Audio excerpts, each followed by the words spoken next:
Mutta jos mä vaihdan narujen paikkaa keskenään, niin kummassa nyt on pidempi naru? Keskimmäisessä. Keskimmäisessä.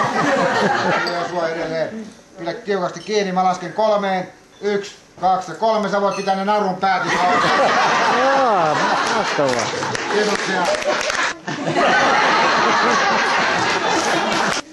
Äsken oli siis ihan revitty paperi, nyt on ihan...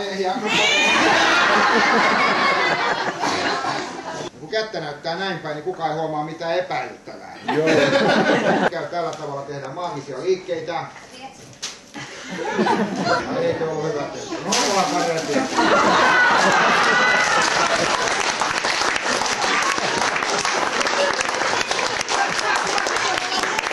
Kuule Mirjelle, ootko ennen tehnyt temppuja julkisesti?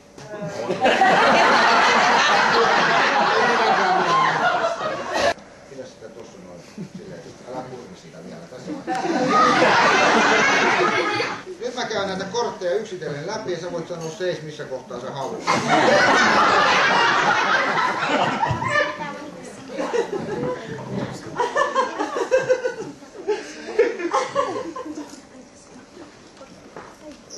Tää joku 8.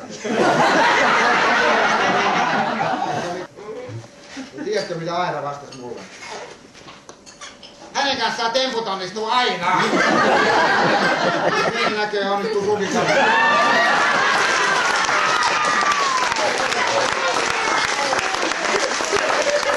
Nyt sä voi kertoa mikä se oli hyvä, että äsken ajattelin. Ei kun kerrot ensin. Ei kun kerrot ensin. Se oli Perhonen, väärin, tää on papukaija.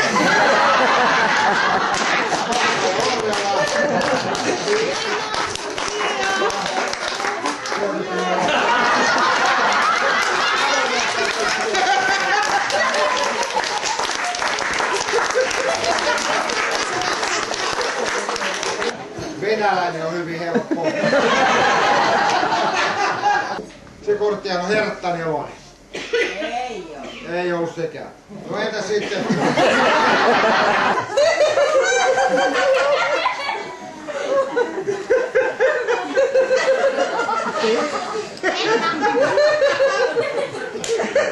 Ai sä et ollut näköinen sitä.